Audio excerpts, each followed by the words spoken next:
film sucks. Indie film sucks.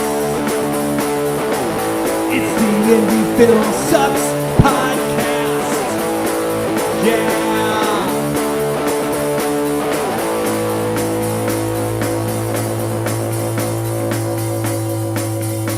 Coming at you from the mean streets of St. Louis, from a basement on South Broadway, the Indie Film Sucks podcast. Because indie film, it's better than our hockey team in St. Louis. Oh, I wore the blues for you tonight, Mr. Grega, because that game last night was wow. Depressing. It was, man. You know what's not depressing? What's not depressing? Our guest tonight. Hey, I mean, who are we? We landed a fish tonight, a whale, if you want to say. Yeah, we're nobody. Tonight, stop. We got award-winning author, filmmaker. I'm podcaster. The list just keeps going on. We got John Gaspard tonight. So, John, welcome. We appreciate you joining us from chilly Minnesota. I'm in my basement. You're in yours. Oh, thank you. Hey. You didn't have to relocate it. Just No, I didn't. This is the dogs that I sit down here. I don't think you can see any of them right now, but there's a greyhound there and there's a greyhound back there. They're both sleeping. They may hop up on the couch at some point. Oh, nice. Did you rescue them? Those are both rescuers. Yeah. They are former racers. One who was very good. The other one. Oh, but we still love him. Would you love him? Yeah. He liked to hang out with the other dogs during the race. He liked to be with the guys, which you can't do as a greyhound racer. I hear you. So, Grega, what question we got to ask him? Well, I guess we'll ask our famous question, which is, what is your suck? Well, I've been thinking about this because I know that's going to be thrown upon me right away here. And there's a lot of wonderful things about independent filmmaking. Absolutely. But some of it sucks, and some of it I've been able to avoid. One of the things I think really sucks that I looked at when I first started doing feature-length stuff was this idea of raising money. That sucks because normally these films don't make money, and so your investors don't get back their money.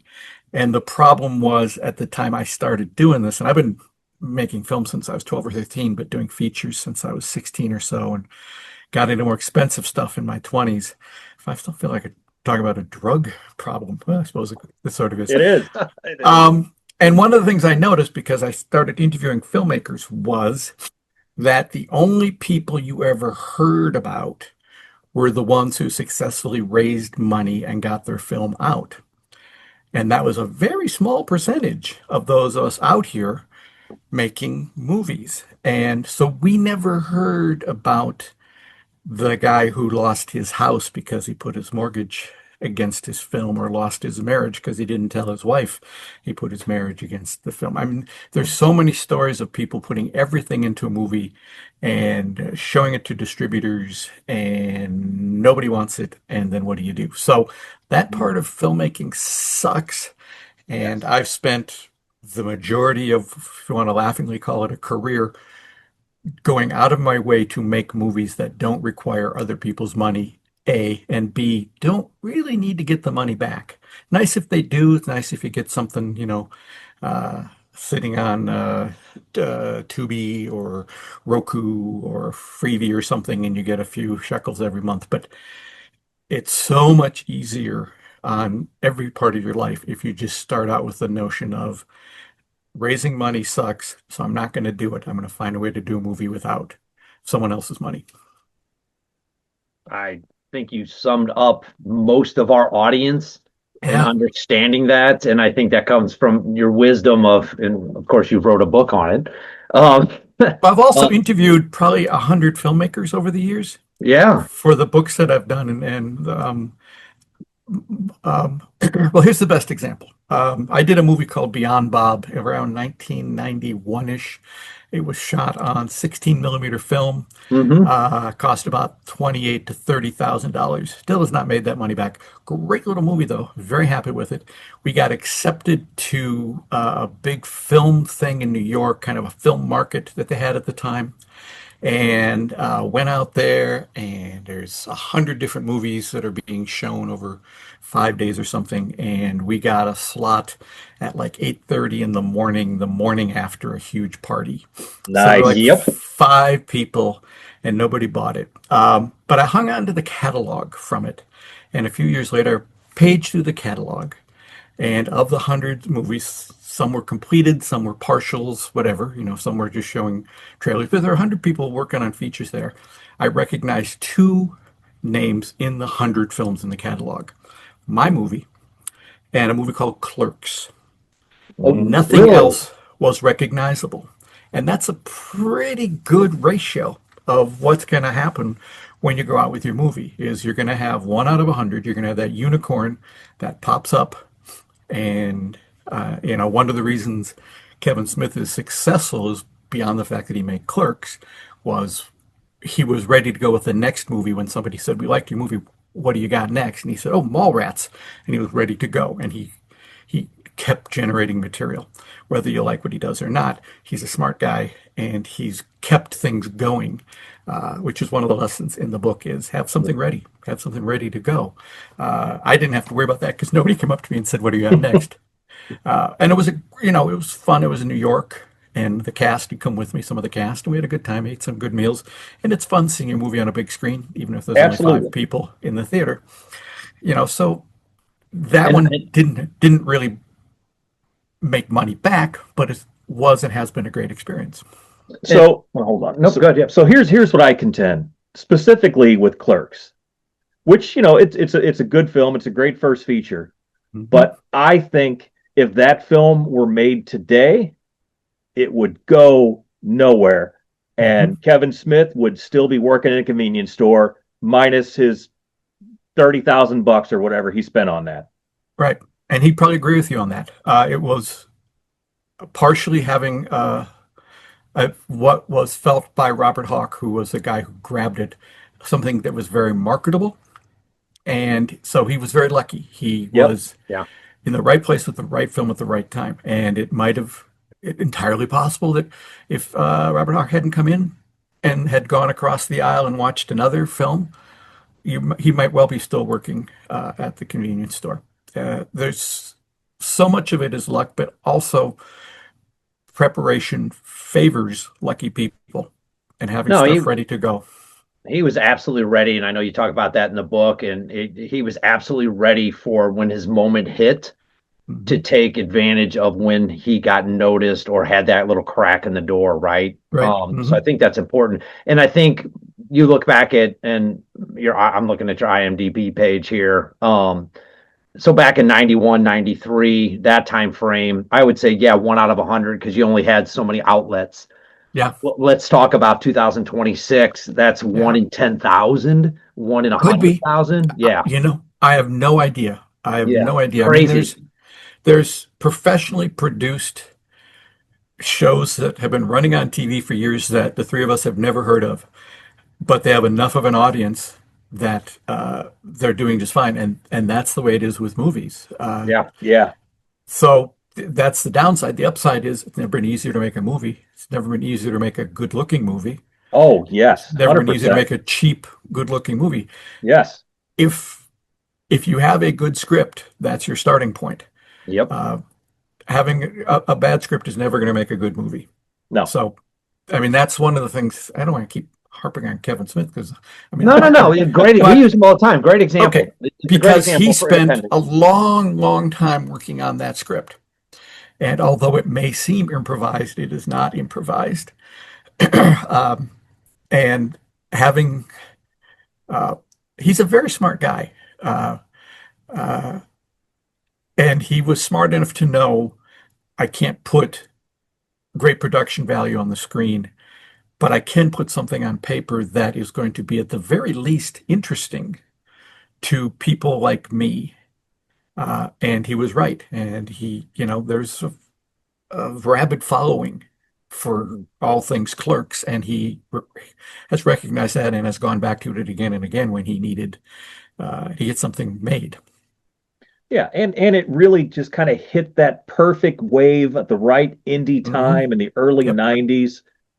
I, I mean, right time, right place. You can't stress that enough. And there's no way to manufacture that. Right. No, Which, there isn't. He was inspired by Robert Rodriguez and what he did with El Mariachi. yep, And yep, Rodriguez, again, everybody knows the story, put himself into the yep. hospital in a drug research thing to make the money, and a friend go around the town they're going to shoot in and videotape all the locations so he would write for exactly what they had. And again, a really smart guy. I mean, the way that he shot it, where the camera was so loud that he couldn't really record sound, so he would reshoot a scene and then he'd run in with a tape recorder and have the actors do the scene, and then he would post sync it because that would allow him to have good sound. But of course, they never stayed in sync, and so he said, "Well, I would cut to the shot of the dog in order to get things back in sync." And all of a sudden, the dog's a character, and Yeah. it just, he used what he had available, and he didn't try to. I just came across a quote from Roger Corman about Blair Witch, in which he said, and I'm going to misquote him. He was very quotable. He was a very quotable man. Yeah. Um, he was very impressed with Blair Witch because he said, here are filmmakers who looked at what do we have? Not what can we get, what can we buy, no, what do we have? And then they made their film to scale. It fit exactly what they had. So it didn't seem like they were trying to make something they weren't. They made something that looked and felt like it should because it was designed for what they had available. And I think that's what Kevin Smith did, Yeah. obviously. And that's what John Sayles did, even going back to Return of the Caucus 7, which I think is a fabulous example of a really smart filmmaker, very good scriptwriter, who went, okay, I have these number of friends who are actors. I know of this ski lodge that is empty during the summer that can look like a home, but it can also look like all these other locations. I'm going to write something that will fit that budget. And because he's John Sayles, and he's a very good writer, he's able to write an amusing and charming and interesting script.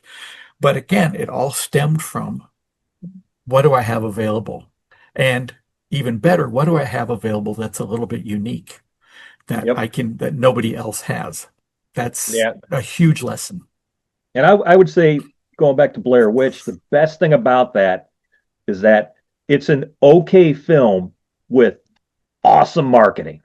Oh yeah, they absolutely. Well, there was marketing, but it was also one of the things they did. I talked to Eduardo, who's one of the two directors on that, and what they did was, and you can see it online now, or I think it's on the DVDs. Originally, what we see for Blair Witch, the whole movie, was going to be a very small part. You're just going to Yep. see bits and pieces of that, and they had all this other documentary stuff going on. And every time they showed it, when you saw the wood stuff, that's when the audience perked up and they went, oh, even though we shot all this other stuff, we got to get rid of that because this is where the audience is interested. And you Yeah. think, well, that's smart filmmaking. You go to someone like Woody Allen when he made Annie Hall. Annie Hall was not about Annie Hall. That was a very small part of a much larger canvas called Anhedonia, which had all kinds of other stuff in it. And he and the editor, Ralph Rosenblum, were working on it, and they could see anytime Annie Hall was in the story, it was interesting. They just started trimming away and trimming away and trimming away. And he shot a new opening and he shot a new closing and he shot a thing in the middle that they needed. And all of a sudden it became Annie Hall. But he was willing to throw away an hour and a half worth of footage because that wasn't the movie that was coming out in editing. Annie Hall was the movie, and he was smart enough to go, I'm going to get rid of that and do the stuff that works. And that's really hard to do. You got up, Yeah. every day at 5 a.m. and went and shot all this stuff. And go, nope. Very hard to throw that away. Nowadays, of course, you can have it as on the DVD and extras and all that. You're not necessarily throwing it away, but it's still really hard. Yeah, the best filmmakers, the smartest filmmakers understand that sometimes, yeah, we spent $20,000 on this one sequence, on this one Mhm. shot, but you know what? This cutaway, this garbage footage we didn't even actually want to use, that's where the story is. Yep. And that's what we're going to go with. And smart filmmakers understand that. And because I've encountered people who will fight and scratch and claw. Oh, but this is for the story. This is for this. This is. I'm like, but that doesn't work. Well, Mhm. but it cost this much money. It took this much time. But it doesn't matter if it doesn't work.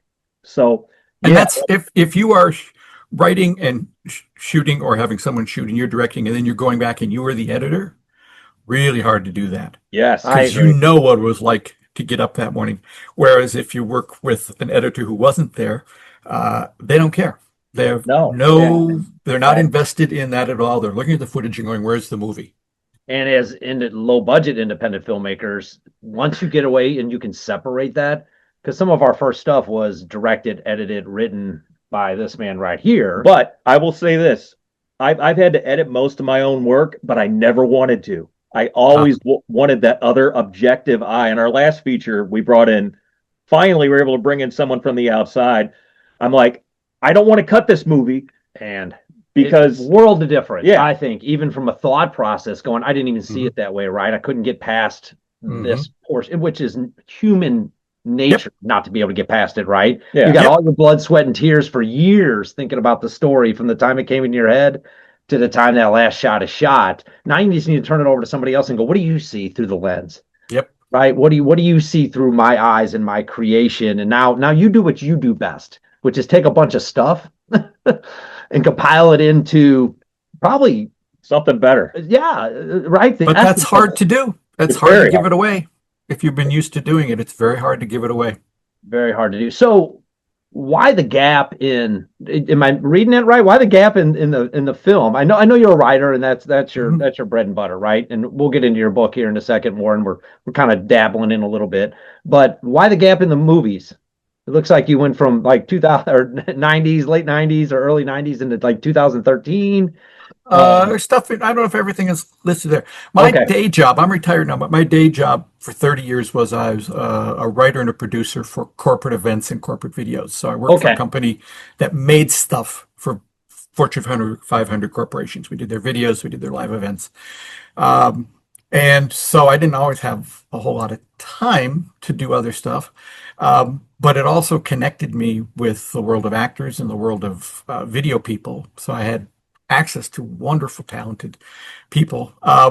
The short answer is I was busy doing other stuff. I did two features late 80s, early 90s on Okay. 16 millimeter. And then let's see, we jump ahead to Grown Men, which has got to be, when is Grown Men? I don't know. That's early 90s. So maybe 10 years later. At that point, Grown Men was shot on technically DV, but it was uh, Betacam DV. So we were still using tapes, but it was technically digital. And it was a weird kind of crossover thing. Yeah. So, and Final Cut Pro had just come out, and so it was a way that I could now once again, for very little money, because I had all these connections with people who did video all day long every day. I could get a good camera, I could get a good guy to shoot it. Sound guys wanted to be part of it. Steadicam guys wanted to be part of it. I mean, it helped that his scene was in a strip club, and that's why he wanted to be part of it. But I don't care. It's still a Steadicam. But because Final Cut Pro would allow me to edit it, and I didn't need 16 millimeter film. I didn't need a table. I didn't need any of that. It suddenly became cheaper again to do features. It was still sort of clunky because Betacam tapes are they weren't quite as big as the 3/4 inch, but they're and there was tape. I mean, there was a Yep. cost to everything we did, and then we went on and did what happened after Grown Men. Like Ghostlight. After that, we used a smaller DV camera, but we were still using tape. And then we did Cookie Project after that, and that is true DV where everything was on cards. And at Mhm. that point, it's really cheap to do. Once you bought the camera and you already have some lights and you're just putting everything on a card and then you put the card in the computer and you reuse the card, and it's so much that cost of film or that cost of tape is can be a big chunk of what you're spending. Oh, Mhm. Yeah. absolutely. So narrowing everything down to just using the Canon Rebel camera, and I had some nice Nikon lenses, and I had actors who wanted to do stuff. Uh, it became feasible to do it again, to get back into it for a while. So that's why No, there was that gap where I was just waiting for technology to catch up. There 'Cause you go. I couldn't spend $30,000 on another 16 millimeter film. I mean, I could have, but uh, it's, when we did Beyond Bob, um, shot it over 4 weekends, full 16 millimeter package, but we're shooting at a 3-to-1 shooting ratio, which means, I'm sure this audience knows what that means, but I mean, I can do one take of a wide shot, I can do one take of a close-up, I can do one take of a close-up, and that's it. That's my 3-to-1 ratio for that scene. If somebody screws up in the close-up, that means I'm not going to get a close-up for the next scene. But if I can do the whole thing in a master, then all of a sudden I've saved some film. It's a tense way to work, and you don't necessarily get the best results because some actors, it helps if they can do it a couple times. So once you get into the DV world, I can do take 36, take 37, take 38, and we can actually hone in on what we want. So that just made it a whole lot easier and more fun because I wasn't just getting the best they could do at that moment. We were able to take some time and get some good stuff.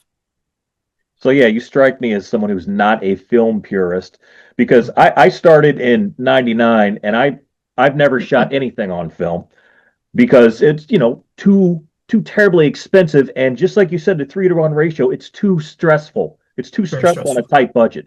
And back when I started, there were 100% people who were like, well, if you're not shooting on film, you're not a filmmaker. I'm like, Yeah. okay, but I've made a feature and you haven't, so I don't know Right. what to tell you.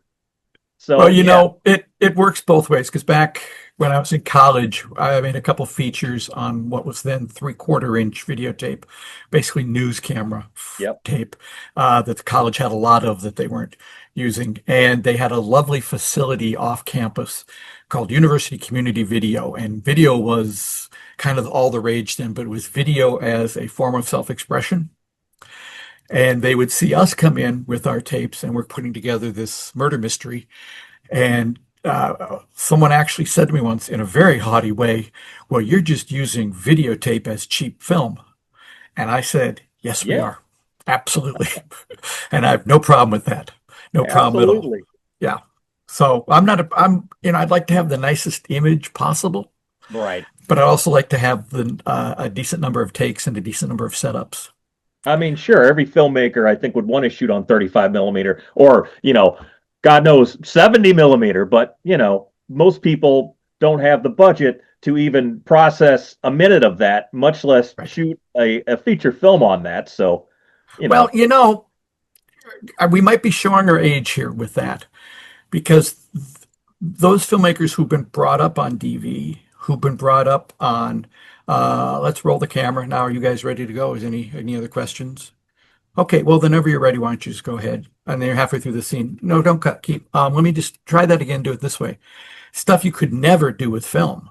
I right. mean, because you can just, it's a problem for the poor editor going through everything.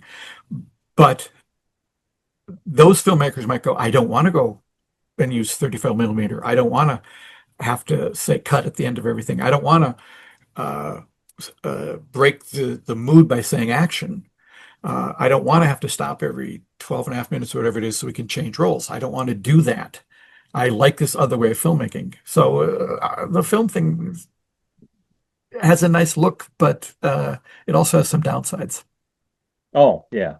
I mean, for me, the biggest is cost and extra hassle, but Yeah. it reminds me of Boogie Nights, P.T. Anderson's great film, when they make the switch from shooting on film to video, and like, it's cheap, Jack. We can just keep rolling and rolling. And that of course was talking about the porn industry at that time, but I mean it applies to the film industry. It's Yeah, cheap. you can just keep can rolling. Keep rolling. Yeah. Hey, we're talking to John Gaspard, author of Fast, Cheap, and Under Control. What's the tagline here? Lessons learned from the greatest low budget movies of all time. Yeah. 20th anniversary special edition, 2026, right? It came out in 2006. I was surprised by that, but yes, it did. So I saw some quotes on here, stood the test of time, which is kudos to you. love the way you broke it out into different segments of folks. Looks like you just started going down a Rolodex and just calling people and just figuring out who you could talk to. And I love your Carmen's or your story with Roger there. You're just, it's like Roger. Hello, like this is answering the Roger. phone, Yeah. right? Roger Corman was a trip. He was, here's the deal with Roger Corman. I mean, he was very nice to even take my call. It was a setup thing. And I had, I believe, 15 minutes. Okay. Maybe 20, but you could tell he was on a clock. And in those 15 or 20 minutes, I needed to discuss Little Shop of Horrors, Dementia 13, Caged Heat, Grand Theft Auto, and I think there's one other one in there, which normally would be a very difficult thing to do, to get someone to jump tracks like that and give you cogent stuff. He was just full sentence, full sentence, full sentence, full sentence, full sentence. Everything that I need. I mean, hardly need to edit the guy. He was just, he was half engineer, half artist in his life, and he melded them perfectly, and had just a wonderful point of view about the business, even though he claimed that he only lost money in one movie. He really allowed filmmakers to, as Jonathan Demme said, if you hit the things he wanted, a little bit of nudity, a little bit of violence, he let you do just about anything you want, as long as you hit the stuff that he needed, and produce some great filmmakers. So how did you determine who those folks were that you were going to interview? I guess a lot of it is who was going to interview with you, right? So Right. I'll take that as just a known. But then, we look at independent film and people are like, the new number for independent film is 5 million, or, they all put a dollar amount on it, which Right. you do because you have to, almost, because, obviously money buys things. Yeah. But I learned so many lessons from your book just because you could take out anything in that and you could apply it to what I was doing today, right? And we're ultra low budget. We're trying to grind it out, and our audience is grinding it out. Yep. So I think your book is good for any level of audience. If you can separate out that Ron Howard or this person is somebody or this person is somebody, and they worked with these folks because they all started somewhere and they had an idea and they had something. And they all have the same problem on the day. They've all had the same problems. And sometimes money can solve those problems, and sometimes they can't. So the things I tried to hit were those things that were not necessarily money related, but the sort of thing you're going to run into, like you've cast the wrong, in this case, crew member. What do? Well, director Eric Mendelsohn says you fire them right away. Yes. Because you don't have time. You just don't have time to see if they're going to work. And he said it's hard, and sometimes they're a friend, but you make that change really, really quickly. And that's not a financial thing. That's we got to make this thing work. Absolutely. Or feeding the crew. Whether you have Francis Coppola, where you have a chef and you have wine and you have everything, or your wife is making sandwiches, you still have to feed them and find a way to do that. That in the particular case, I'm thinking of Ron Howard, because you mentioned him. His wife made all the food for them because the crew was going to rebel because their food budget, he used his food budget to buy fast food from them every day. I think in this case, Kentucky Fried Chicken, that fit their budget. And they said, we don't want this every day. And his wife said, how much money do you have? And he said, whatever it was. And she said, I can do that. And that's what they did. And that's what we did on our first two 16 millimeter features. The producer budgeted for all the food, and his wife made it, and her sister helped her. And when we were done with the first movie and starting the second one, and you call a crew member and you say, do you want to be a grip on this? And he would say, is Kathy doing lunch? You'd say, yes, she is. I'd say, I'm there. Sold. Seems like a little thing, but it's huge. The one thing you cannot do is constantly give your cast and crew pizza and cheap ass Carl Buddig sandwiches. Like you can't do that. Yes, I heard about one film that had what was the crew called the Flat Meat Riot. They didn't want any more flat meat. Yeah. But it's stuff like that, regardless of your budget level. And in picking what are there, 33 films, I think, in the book. I wasn't necessarily looking for a dollar figure because it was, it spans Mhm. from 1964, whatever it is, all the way into the middle 90s, I think. The actual budget didn't matter. It was the what sort of things did you solve that are going to be helpful. Now, Yep. On any and film set, on any, exactly, right? That's what I exactly. like. You tried to cover that, to go pull anything out of it, pull the name out of it, pull this out. This is a film set. This is Yep, a film, right? We're all trying to make the same final product. exactly, Yeah. exactly. The best example of I can think of, and it wasn't necessarily a feature film, but I was shooting a video for the NCAA. I was traveling around the country, and I'd pick up a different crew in every city. And the DP would pick me up at my hotel in the morning. We'd go to whatever college we're at or whatever dorm, and we'd interview an NCAA athlete. And we were setting up in this woman's apartment, and she said, so it's just me, a DP, a sound guy, and a grip. And she said, "How many years you guys work together?" And I said, "Well, we just met, an hour ago."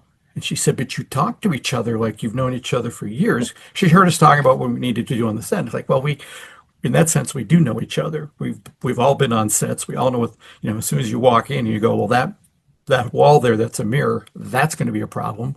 Yep. And we're on a south facing. The sun's not going to be our friend. You all have the same vocabulary, regardless of the budget. I think one of the most important things is like the relationship between a director and a DP, and the relationship between the crew in general. Because on one of our earlier features, I worked with this cinematographer, extremely talented Mhm. person, very talented, but could not get along with anyone. And it was, we had to part ways after like 6 days, and the first AC had to step up into that role because like this isn't going to work. Whereas we have a new project coming up, and the cinematographer, we worked on a another project not too long ago, and within 5 minutes, I like this guy. Yeah. I was like, man, this dude has it going on. Let's hire him for our next gig, or let's bring him on for our next gig. No, I Yep. think there is. It's like what they say in sports is like act like you've been there before, right? Like don't go in the end zone and just be like it's your first time there, right? I mean, we're all professionals. You have a Mhm. language. Somebody's always in charge, but come on a movie set like you've been there before. Be prepared to do your job. I heard Tom Hanks say one time, "My job is to know the lines and give this when the director asks me to do it." Mhm. Right? And do my best and give him varieties that, I'm paraphrasing here, but give him choices. And that's his job. Yep. Show up on time, be prepared.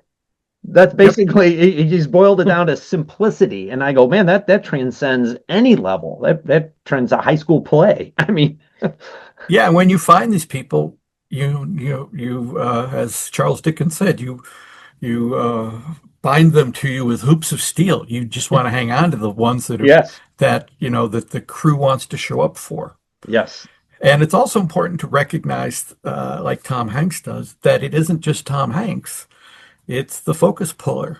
It's the guy with the boom. Yes. It's recognizing they are all trying to do their best, but also recognizing that, particularly if they are real crew, they're there for that project and to do the best they can in that project, but they don't have the same heart commitment that you No. do. And you can't really expect them to have that.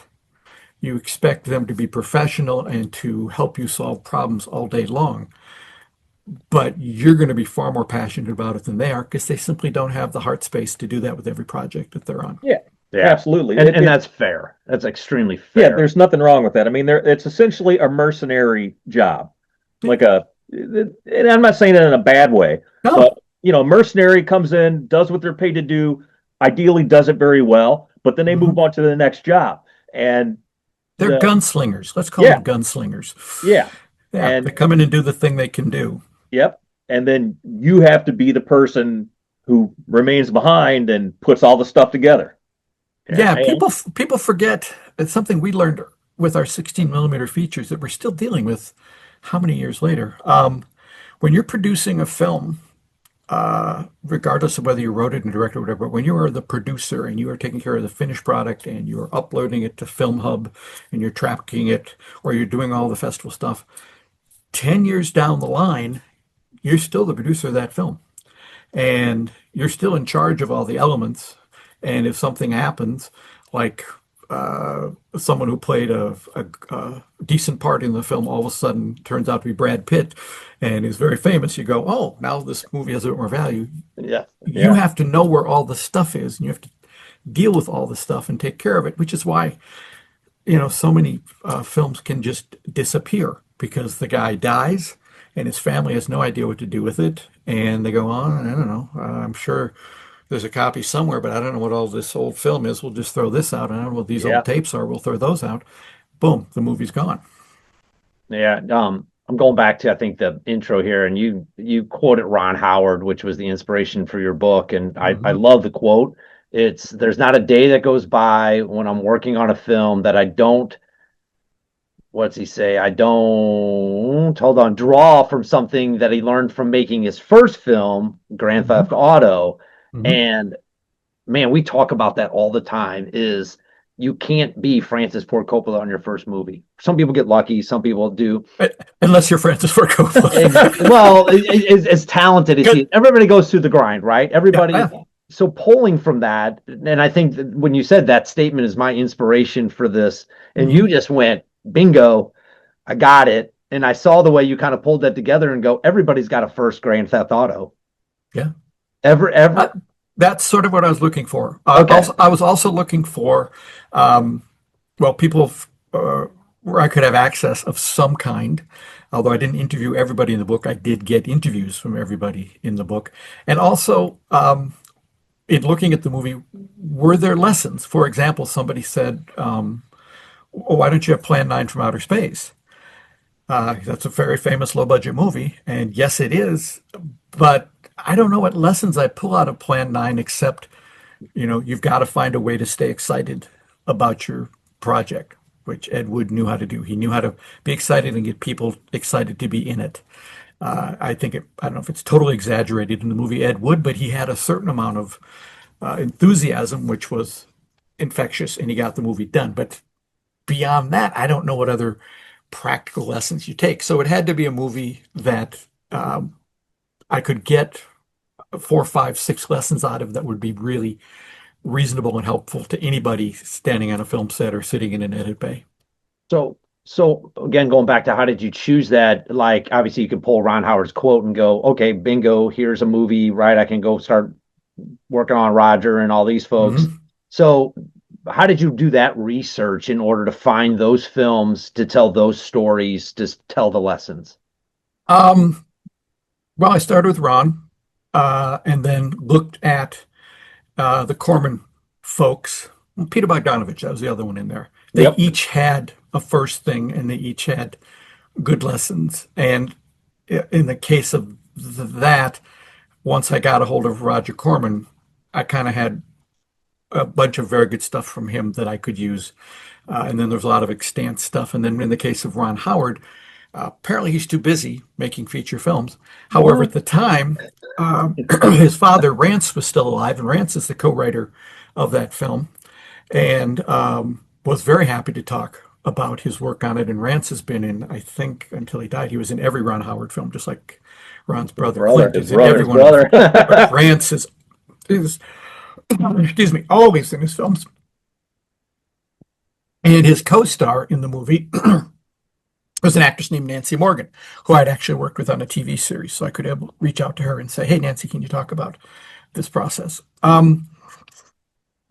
And then people would recommend to me, hey, if you're going to do this, you should do that. Somebody said, you've got to do Simbo Psychotaxi Plasm Take One, which is a very weird film that a guy named William Greaves made. And so I looked into that. Great stories in there. He was still alive, but quite sick then, but he was willing to talk to me about it. And then I found out that Steven Soderbergh loved that film. Yep. So you reach out to Steven Soderbergh and say, do you want to talk to me for 10 minutes about Bill Greaves's film? Yes, absolutely. I'd love to do that. And he talks to you on the phone for 10 minutes and you say, do you have another 5? Can I ask you a couple questions about sex lies? And so all of a sudden you've got Steven Soderbergh. It's just a question of kind of balancing out. Can I talk to people? I never did talk to Kevin Smith, but Kevin Smith has talked a lot. So it's easy to find him talking about all that stuff. That made it very easy. Some people hadn't talked very much, and they were interested in talking about it. So it was just a year of, and this is 20 years ago. So I didn't. We had the internet, and we had the Internet Movie Database, and I had the pro version of that. So it did have some contact information. It was just a question of sending emails and writing letters, and I got just about everybody I wanted. I'm trying to think of anybody. That was my follow-up is, was there somebody you wanted that you didn't get? I don't remember. Did you talk to Lloyd Kaufman? I didn't. I talked to him when it was done, and he read the book and gave me a very nice quote about we don't have a trauma university. He gave me a very nice quote about it. How much did he charge you for that? It was free. I looked at.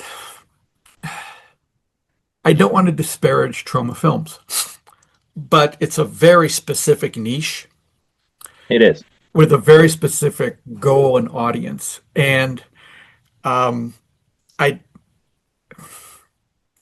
didn't see a lot there that I wasn't getting elsewhere, if that makes any sense. Yeah.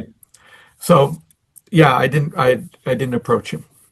So what was your favorite film or lesson or person? Well, and then what surprised you the most? Okay. My favorite lesson is a weird one. And it always sort of puzzles people. I was talking to Bob Odenkirk, who at the time was just Bob Odenkirk. He wasn't Better Call Saul. At that point, he wasn't nobody. He hadn't made those films. He was a comedy writer who'd worked on Saturday Night Live, and he'd done Mr. Show with David Cross. And so there was a certain level of whatever. But he also made a movie called Melvin Goes to Dinner, which was based on a play called Firo Giants. And I saw Melvin Goes to Dinner at a festival that I was at with my movie Grown Men, and met with the writer and star of it, a guy named Michael Blyden, and really liked Melvin Goes to Dinner. And it was a play that he and 4 friends had done for a couple years in LA. It was like a late night, 90-minute thing. It's 4 people sitting at a table in a restaurant, and the lights come up, and they're in the middle of a conversation, and they have this great conversation for 90 minutes, and the lights go up. And Bob Odenkirk was dragged to see it by his wife, Naomi, who was, I think Naomi's a casting person. Is that right? Anyway, and she said, "You're going to love this play." And he said, "I'm not going to love it. All plays suck." This is coming from the guy who was just on Broadway doing Glenn Ross. Sure. But anyway, and he saw it and went, "Oh, I know how to make this into a movie.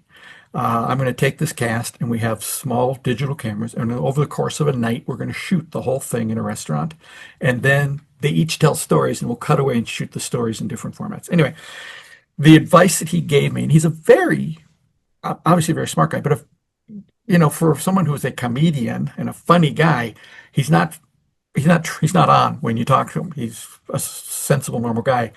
And I asked him the question, "What's the biggest lesson?" And he said, "The biggest lesson I took," and it applies to filmmaking the way he was describing it, but I think it applies in a lot of other places. And it is this: don't hesitate to hesitate. So he said that, and I said, "What does that mean?" Because obviously, what does it mean? He said, "So don't hesitate to hesitate. Be willing to hesitate and stop for a minute. You've just finished shooting a scene. All the lights are there, the crew is there, the cast is there. In 5 minutes, that's all going to be gone. Before you let them go, what else can you do? Don't be afraid to hesitate and take a minute and go, what else? What else can I get? What else can I get?" And it's that sort of thinking that will give you these movies, which are probably more big Hollywood movies, where somehow at the end they have this montage of everybody in the cast singing the same song or something, shot on all the locations they were on. That's because at some point somebody went, before we tear down, let's just do this thing. But it can also mean, while we're here, we didn't get a close-up of him plugging that thing in. Why don't we grab that while we're here? Or while we're here, you cried. Let's do one where you don't cry. And the idea is, don't be so quick to move on. And for me, I don't do as many movie things now, but I do more novels. And because I'm self-published, when I finish a novel and it's all edited and done, I can hit a button and it goes to Amazon and everywhere. And it's very helpful before you hit that button to go, what else do I need to do? Mm. Slow down, slow down. That makes me think, how many times in editing have you had a situation where there's like these extra frames of garbage time after you called cut, but they haven't broke character, and now 6 months later, it's like, okay, these 10 frames are gold. Right. Well, you must be familiar with the movie Halloween. Yes. So at the end of Halloween, after Michael Myers has disappeared, I believe they do a very quick montage of all these empty spaces from earlier in the movie, but there's nobody in them. And my understanding is they came up with that in editing. And what you're seeing is they had just enough before somebody walked in frame, or just enough for the camera, whatever. And they always wished we'd done a little bit more. They were able to make it happen in the edit. They were able to put it together in the edit. But had they hesitated for a moment and gone, hey, well, we should just get a lockdown here of this, which people do now a lot anyway, just so you have a background to have in case you need it later on. But it's that idea of don't be so revved up to go forward. Yeah, Just that is slow down that a is little a bit. lesson, a hard lesson I learned is when I'm getting ready to call cut, like I'll always try to mentally stop myself. Yep. And just in the off chance, man, we're gonna need those frames later. Yep, absolutely. And it's hard to teach yourself to do Yes, It is. That as filmmakers, we're especially low budget, independent, that it's you're thinking of everything at once all the time. Yep. And your mind is already 5 steps ahead. So it is automatic, and it's, times more money in independent film. I mean, Yep. if a dollar is something on it, it's $1 million on an independent film. It's yes, crazy. And then what did you say? What was your favorite? Who was your favorite interview? Who was Oh, that my favorite interview. Let me think. Well, I have some very fond memories. I interviewed Edie Falco, Oh, who nice. had just, I think she had a newborn baby, but she wanted to do the interview. It's for a movie called Judy Berlin, which is a beautiful little film by a guy named Eric Mendelsohn. And they were friends, and she'd been in all of his earlier films. And even though she was now Edie Falco, she was still going to do Judy Berlin. And the interview was over the phone, because that's how they were done back then. And she was trying to get the baby to go to sleep. And so the entire interview was, so, yes, I got the call to go to the Sopranos audition, and I was tired. Wow. And I didn't want to go to another dumb audition, and it sounded like a stupid show.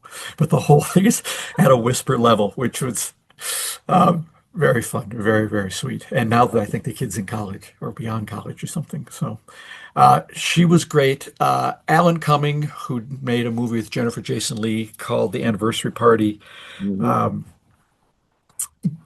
the entire interview while he was walking through Manhattan, walking his dog on the phone, which was fun. Jon Favreau, whole interview while he was driving from one studio to another in his car.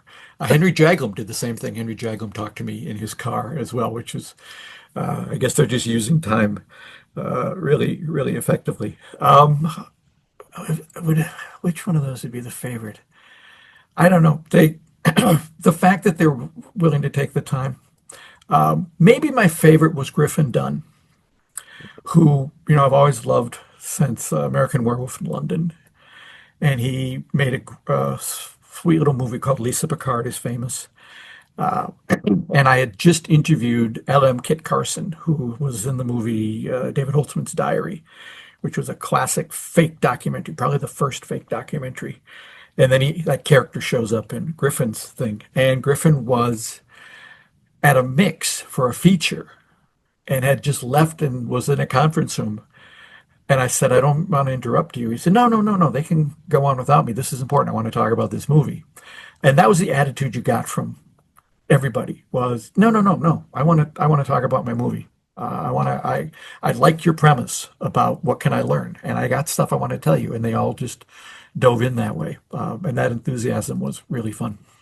So 2026, you think you could pull off the same thing today? Well, like you said, there's a million movies now, Yeah. and when I looked at doing this 20th anniversary thing, I looked at all the movies and, well, these are still great little movies with great little lessons. Um, and I would guess that as filmmakers, as you page through it, you've probably heard of I've heard 90% of of them. 80. I was looking right now. I got your table of contents pulled up, and Yeah, about 80% of them, probably seen right, probably 60% of them. right. If I were to try to add to that with films since then, since the 2006, odds are you either wouldn't have heard of them because there's just so many more of them out there, or I think, be repeating a lot of the lessons. Yeah. Yeah. Because there's 60 some lessons in there, and I think they cover a pretty broad spectrum of filmmaking things, and the rules still apply, and the movies are still really good examples of how to do that thing. I mean, Little Shop of Horrors, you don't necessarily want to make Little Shop of Horrors, but if you want to make a movie that's shot in 2 days, you can learn a lot about lighting a set for two cameras shooting simultaneously from opposite directions by looking at Little Shop of Horrors. It isn't, as Roger Corman would say, it's not the prettiest movie in the world, but he was able to get it done because he was able to light it that way. So you can pull lessons from all of them. And I just thought I don't see any reason to add any more. I did put in references, a final chapter about 4 of the features I've done because I learned so much. I was gonna mention that. Thank you for doing that for you. I Well, like that. it felt at first I was like, I don't know. No, it makes it so real. Like going, who I'm not above anything. I'm not. So here's my lessons, right? And here's where I screwed up. And Thank yeah, you. Yeah. Well, yeah, and that's true. Anyone can write a book about filmmaking, but it carries more weight if you've actually done the work yourself. yes. It really does. It's like when you take a course or see a book about screenwriting and you look and the person really has never sold a screenplay as far as you can tell, but they're writing a book and you go, oh. And so I thought if I'll just put in warts and all, here's these 4 movies. And the nice thing about the technology now is I was able to put in QR codes for every one of the movies. So there's trailers or supplemental stuff that you can just scan. And I tried to make sure that it was any of the QR stuff is you're taking it from YouTube because I think things are going to come and go, but I don't think YouTube's going anywhere. No. It is. So Yes, it's going to be there until, I mean, the cockroaches in YouTube will be the exactly. last thing. So, with the 4 features at the end that I put in, you can scan on the thing and go and see the entire feature and go, oh, okay, I see what he's talking about. And then I've done some interviews with people in the last 20 years, like Eric Mendelsohn and Lee Wilkoff, who was it's tangential, but he was in the original Broadway, off-Broadway version of Little Shop of Horrors, the musical. And he has thoughts about that, and he's made his own feature. So there's a QR code to go listen to that. I mean, I put in as much other stuff as I could. But yeah, I like the idea that you can read it, look at the lessons I took out of it, look at the movies that I've done and go, well, he sucked at that, but he's right about that thing. Yeah, we put out our movies warts and all, and we're not going to Spielberg it and go back and clean it up. No, and I think that's why the book has held so long, because the lessons are so true. Filmmaking hasn't changed. The process hasn't changed, right? The steps haven't changed. No. It's like we can only learn from the lessons, and that's what we try to show our audience, because we're independent film podcast for independent filmmakers at any level of going, listen to us and try to avoid some of the mistakes we made. And we try to put everything out there that we've done and what we do. And I think you've done that in this book by putting yourself out there, first of all, but second of all, by going, here's some people here that are just giving you some things, some raw stuff that are just draw from, don't read it verbatim per se, but draw from that and go, okay, this is that's why I enjoyed it so much. Well, thank you. It reminds me back in my corporate days, putting on big shows for big companies. I dealt with a lot of quote unquote motivational speakers of all stripes and sizes, and I'm sure you've seen the parodies of these guys. But this one particular guy is a guy named Joe Calloway, who we wouldn't really call him a motivational speaker. He was a business speaker, and he would come in and talk to businesses, giving them examples from other businesses he'd worked with of things that had succeeded or not succeeded. And he would end each story by saying, now, what's your version of that? And that's what I want people to do is you see a lesson and you see that, let's say, Kevin Smith has said it was very important to rehearse, but Henry Jaglom says rehearsing's the worst thing in the world. Okay, what's your version of those? Where do you stand on those? And how do you adapt it to your situation? Because it isn't one size fits all, but there's a core idea in there that you go, if I can, that's a good idea, and if I just put this skin on it, that's going to work for me. And that's why I don't want people reinventing the wheel. All these mistakes have been made a million times. You make your own mistakes. Yeah. And I think the one lesson we learned tonight, and you proved it by your phone calls, and Kevin Smith, you opened this with in the podcast, is be prepared when the opportunity knocks, because when you got 10 more minutes with somebody else, you were prepared. You were prepared to take that next step, that next level, understanding that if you only got 10, great, I got out what I wanted. But if the guy wants to talk about this movie because that was my in, you were prepared, right? You weren't, and I think that's the biggest lesson from this podcast is be prepared to take the opportunity when it's presented to you, and that's by putting in the hard work, reading fast.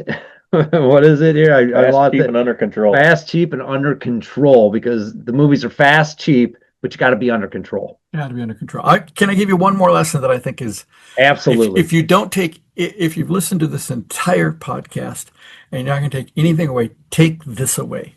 When Richard Linklater was making Slacker, they were shooting in some sort of a store cafe thing, and there was a noisy freezer that they unplugged and forgot when they left, and all the ice cream melted, and they had to pay the people who this lesson. Linklater had said they were really, really nice to us, and it was our most expensive day of shooting. And I was on a video shoot. We were shooting somebody's home, it was some corporate thing, and the sound guy was complaining about the refrigerator. He said, I'm just going to unplug it. And he unplugged the refrigerator, and he took his car keys and he put them inside the refrigerator. Absolutely. I said, why'd you do that? And he said, because I'm not leaving without plugging that back in. And that is, for my money, one of the best pieces of advice I've ever heard. If you're going to unplug something, put your car keys on it. Because when you're trying to get out, you're trying to get out, You're trying to load the car and get out. And that is... you're going to avoid a lot of heartache. Yeah. And never say fix it in post. Yeah, you can fix it more now than you used to be able to. I don't know if there's a guy named Roger Nygard. He made the movie Trekkies years ago. And he's a Minneapolis guy, but he's been in LA for years. He edits. Seen it. He edited Veep, and he edited Curb Your Enthusiasm. And he has a book out called Cut to the Monkey, which is a great book. He's made some low-budget features, and it's Cut to the Monkey. It's about how to edit for comedy, but it's a whole film education in that book, Cut to the Monkey. But he was talking to me about Curb Your Enthusiasm and about editing that, and he said, you'd be surprised at how much CGI is in every episode of Curb Your Enthusiasm. And I said, what do you mean? He'd say, someone's got a cup in the wrong hand, we move it. We decided to put this scene next to that scene, but they changed their clothes. Boom, we change their clothes. There's something in the background that's bugging Larry. Boom, we take it out. There's tons of stuff you'd never even notice. So you can fix it in post a lot more easily than you used to, but at a cost. That does bring up a point. I guess this will be our last major point. Is how do you feel about AI and where that's at today? Well, you know, now that I'm in self-publishing, AI is a huge issue in the world of authors. It is a tool. It's as simple as that. It's not going to make something great, but it can certainly help you get there faster, which makes your job a little easier. It is a tool, just the way when George Martin went from a 4-track to an 8-track when Mm, mixing the Beatles. It's a tool. The the downside is people think it's going to take away jobs, and I don't know. Maybe some will go away, but I think others, the whole digital interface guy on set now, he didn't have a job 20 years ago, but he's now one of the most important people there, taking care of cards and swapping cards and doing cards. New jobs will come up. So I just think of it as a tool. It's something that can help you get some stuff done that might have been a little too hard to get done the other way. I think as a tool, as an aid, as a supplement, I don't think it's a bad thing. I think when people try to, like, I'm just going to put in a prompt and I'm going to make my movie with 100% AI, I think that is creating garbage. But Yeah. if you're using it to, put a flying saucer in the background of your low budget alien film, yeah, that's fine. But if you're trying to generate the entire movie in AI, that I don't Well, like. think back to Jurassic Park. That was all going to be done with Phil Tippett doing his amazing stop motion animation with dinosaurs. And there was him, and then there was the competing idea of computers. And Spielberg looked at what the computers were doing and brought Phil Tippett in and said, "Look what they can do." And Phil Tippett looked at it and said, "I'm out of a job." And Mhm. Steven Spielberg said, "No, you're not. Someone has to still make those dinosaurs. Yeah, And you know how to make things move and have weight and look like they're. So you're just going to move over and do that. It's different than what you were doing, but you're using the same level of skill that you were using interesting. before. That's how jobs will shift. But Yeah, no, you're not gonna make a feature there.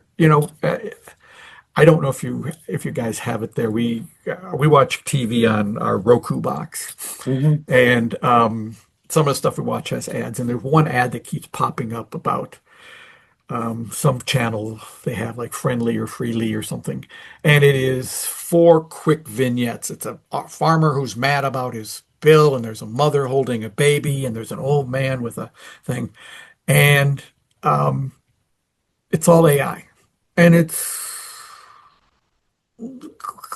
quasi decent, Yeah, but it doesn't quite look right. yep. And I'm not sure in the end how much they saved doing Mm, that. That you might have been better off hiring 3 actors and putting them on a green screen and doing whatever background you wanted, but you wouldn't have had the uncanny valley look, and it would have been better.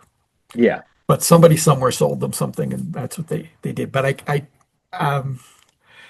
I don't think it's a creative tool. It's a tool that helps creative people. I think you nailed it right there, Right. and I agree with that 100%. And either way, it ain't going anywhere. No. It ain't Yeah, going away. it's the future, and you embrace it, you figure out how to manage it, and my kids absolutely love it. Yeah. It's out of the box. It's out of the box. I agree. Hey, John, we can't thank you enough for your time tonight, for sure. And to our audience out there, hey, check this book out. I heard you say you're an independent distributor, of I your own am. stuff, publisher. So let's help the locals, keep local. Let's help guys out that are doing it independently. The book is called Fast, Cheap, and Under Control: Lessons Learned From the from the the greatest low greatest low budget films budget of movies of all time. all. Yeah. Here's what I would suggest, and this isn't what most authors say, is if you're interested in the book, most local libraries have a thing online where you can just go in and say, you should get this book. And a lot of times they'll do that. Mm. And then you can go check the book out, get what you need out of it, and then somebody else can get it for free. and it keeps the system moving as opposed to, because it's not, it's a $20, $24. I mean, it's a big book. Yeah. It's a 400-page book. There's some heft. You may want to have your own copy to carry around, then get the Kindle version and just do it that way. But asking your local library to get it is going to help you and other filmmakers. I think that's great because it's a book that's held the test of time. I think the lessons are valid yesterday, today, and they'll be valid tomorrow. And what I like about it is the movies that are in there. Because there's movies in there now that I'm going to go back and go, haven't seen that one, but now I got a story behind it. I kind of understand. Mhm. And as an independent filmmaker, I think that's the key, is understanding that the stories came from independent films. These aren't the blockbusters. No. Some of them became blockbusters. Some of them became big films, Yeah. big names, and people made names out of them, but they didn't start out that way. Nope. And everybody started somewhere, and everybody's got a lesson, everybody's got a story. And John, I think you nailed it right on the head, and I appreciate you coming on our show tonight. Well, it's been fun. Would love to come back sometime and just chat film. Okay. No, absolutely. So, Greg, we learned a lot tonight. We did learn a lot today. What did we learn about, sir? Well, I think we learned about what we normally learn about, which are the highs, the lows, and the in-betweens of true independent filmmaking. Here on the Indie Film Sucks podcast, Close enough. brought to you by 88mm Films. Find us at IndieFilmSucks.com, and Instagram, and whatever Right. places. yeah, John, thank you again. You have a good night. Stay warm, bud. Take care. You too. Good night, sir. Indie film sucks. Indie film sucks. It's the Indie Film Sucks podcast. Yeah.